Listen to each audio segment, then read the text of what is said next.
Hello, YouTubers. Good evening. This is David, and I am your host at retiringtherp.com. My vlog with my shirt was about my wife got it for me. It says, I'm her dad, she's my mom. Wonderful.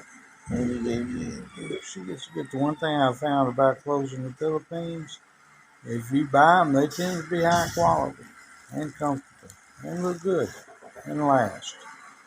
So let's go ahead and go about this. And I've said this before, you can own 100% of a business here in the Philippines.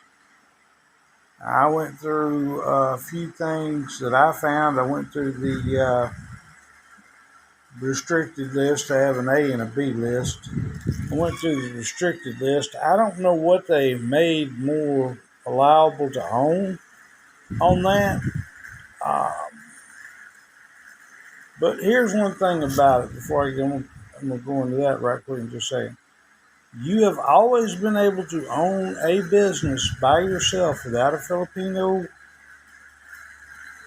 partner if you were an exporter. Export has always been, you can own it solely. Now, sorry, I got the dogs outside and the cats inside. So you can always own a business by yourself if you are exporting Filipino goods. Now, whether or not you can produce them is a different thing, but if you've got the opportunity to export, then hey, you can do that. That is permissible. Always has been, but they're opening it up more. The things that I saw in the A list and B list of restricted businesses that cannot be owned or controlled by foreigners were number one I can tell you off the top of my head, mining and minerals. You cannot own it. And some of the stuff you can't even own a percentage of. If I remember correctly, you cannot own a percent of that. That is strictly relegated to the Filipinos. Of course, I will say it again. Land, the only thing I've seen is that land can only be owned by Filipinos. It's in the Constitution. So until somebody absolutely proves me wrong, I'm not going to say you can. You can come in with the, 60-40 split and this, that, and the other. Well, I think that honestly, if foreigners start getting involved in land, and one reason why I'm glad that they don't let the foreigners get involved in land is because if they are allowed to start buying land, it will drive the price. There's more money outside the Philippines than there is in. So therefore, export is good for businesses. And if foreigners are allowed to buy land, they come in and it drives the prices up. Supply and demand. The Philippines is not a huge country. We'll get into that a little bit later. The Philippines is not a huge country, and if foreigners can come in and start buying land, then it can run the price up so bad that Filipinos won't be able to buy. They would just be able to rent if they were lucky, and the prices would be so high. It's already hard enough as it is around here. But anyway, that's a thing for a different quarter. Okay, so 60-40 they've got on some businesses. You cannot own a money lending business like a bank or a loan or, if I remember correctly, not even a pawn shop. My wife and I could get a pawn shop, and it doesn't take a lot of money to get involved in businesses around here. I think all you have to get a license to get a pawn shop, which my wife can do, is 100,000 pesos. Peso is about, it's 52 to the dollar now. So you can see that that's a lot less than what it would take in the U.S. to buy or to get up the capital to get the permits to own a pawn shop. Pawn shops are profitable. They were profitable in the United States, profitable over here. You cannot do things that involve fireworks or firearms. Some parts of the firearm industry, you can get a 60-40 split with a Filipino partner. You know, period. So you got to look at it like that. But if you're buying stuff to export, there's a ton of things around here that you can export. Okay, you can get green, quote unquote, green products like made out of abaca. You can export. You can buy minerals and turn around and export them. It's legal. You cannot own the company that processes it. Minerals, the way it works, if I remember correctly, they have mines and they also have what's called artisan miners or small miners who just, pan the gold, use sluices, do it like they did it in Gold Rush north to Alaska, as Johnny Horton sang. They are responsible for 70% of the mineral production here in the Philippines. That would go overseas or here. And that can only be done by Philippines. So small families, small miners, artisan miners as they call them, they're responsible for 70%. And here's the funny thing about it. The Philippines is so massively rich in minerals, different types of minerals, that they estimate. They have a department here. They estimate that only 5% of the minerals have been mined out of the Philippines. Whatever they did with whatever. 5%, less than 5%. Like the Philippines has been around either, at such a time when they use it, around 500 years, okay? So that's a 0.1% of what is mined in the Philippines and sold, whether it be gold, whether it be copper, whether it be silver, whether it be I don't think it's aluminum. Those ones I remember off the top of my head.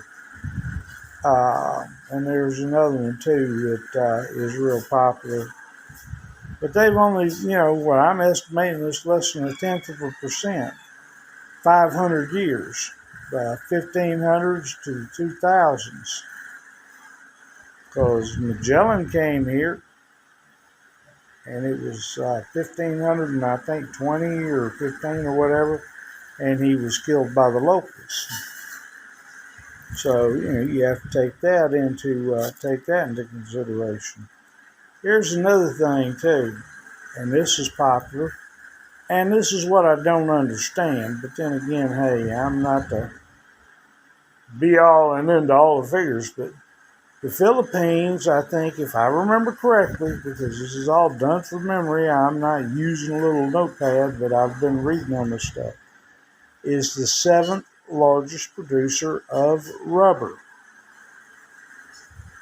But yet they don't make rubber products or tires here. And this country has tons of motorcycles, 2 tires, and they do trikes, and they do jeepneys, and they have cars. But yet they don't, they do produce their own rubber and rubber products, but they don't have their own tire company for whatever reason. Philippines is rich in natural resources, rich in it. One of the things they're wanting to do is the government has a plan to start growing bamboo for commercial and whatever production. You can use it for food. You can use it for building. It's called the poor man's lumber. They want to do 1 million hectares of growing bamboo, which would be great. You have Filipino craftsmen here who can take the bamboo and make just about anything you want with it. You'd be surprised at how resourceful Filipinos are with what they've got. So yeah, absolutely. So anyway, what I'm getting to on this is, when I'm talking about exporting, and now you can own a business here. Like I said, I'm not going to get into the land thing because nobody's going to change my mind. I just look at it. If you get into it, it's going to backfire on you. Don't try to own land. Don't try your corporation to own land. It's going to backfire. But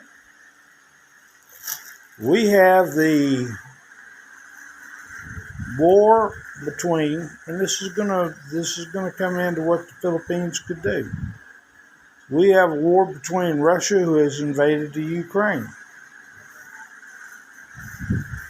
and Joe Biden, with his brilliant self, has decided to do a world embargo on Russians where they cannot sell fertilizer. And the reports that I'm seeing is that if they stop buying that from the Russians, that'll hurt them economically, along with the oil and whatever else vodka or whatever else that Russians can sell. That the U.S. and Canada and Mexico are all large farming countries. And they are large producers of farming material, like soybeans and corn and wheat, and, Australia. And here's the thing, you want to get into an export business and you want to own the whole business, get into the fertilizer business. For one, they use it here in the Philippines. And in the United States, I forget what they said, like 15 or, don't quote me on this because I may have the number wrong. I was just watching the article last night. The U.S. buys 15 or 20%. And it's a huge number of its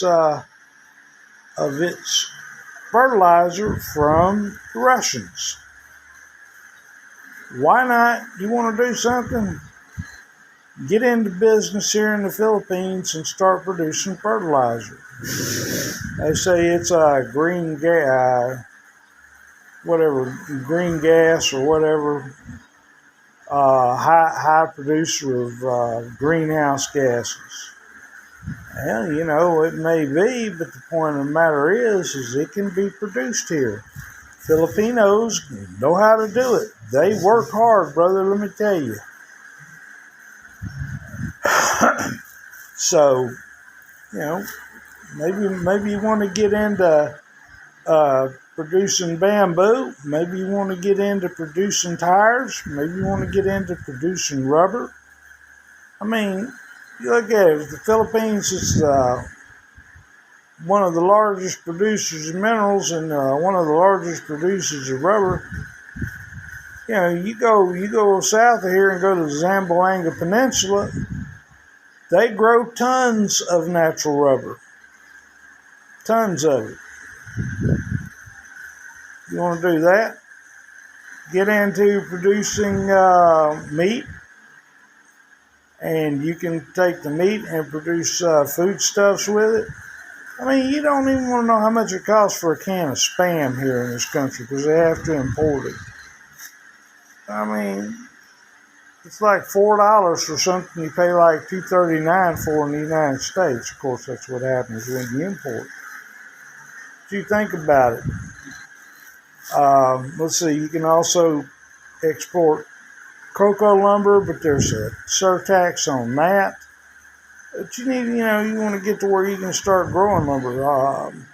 Also, another thing that they're big on is producing palm trees so that you can produce palm oil. Palm oil is good for export because a lot of people cook with it. I'm going to look into some more things, but that's just right off the top of my head. I think it's only 4 things that you need to produce farming fertilizer. Trust me, you got a bunch of Filipino workers, they'll get in there and they'll put the work in, they'll do it. There's places around here to do it. I got a lot more stuff to talk about. I got a lot more stuff to look at. I'll be glad to share it with you. Please like and subscribe on my videos if you're enjoying them, if you find them informational. Because what I'm trying to do is give you information. And you say, well, you sound like you really favor it to the Philippines. Yeah, I do. So you know what? If you're not keen on that, I don't know what to tell you. I live here. It's a good place to live. It's good people to live around. So hey, I support the Philippines. Excellent country. My health has been better since I've been here in 3 years. So it's the way it is. I'm going to look into some other things as far as exporting things from the Philippines, businesses that you can start here, and figure out what you can do. There's some things like there's mass communication stuff. You can't really mess with that, but let them do it because it's how they do things. There's plenty of opportunities for people who want to invest. If I had more money to invest, I would be investing. I don't, but hey, if you need a consultant or somebody to work with you on this, my wife is a property manager, and she also does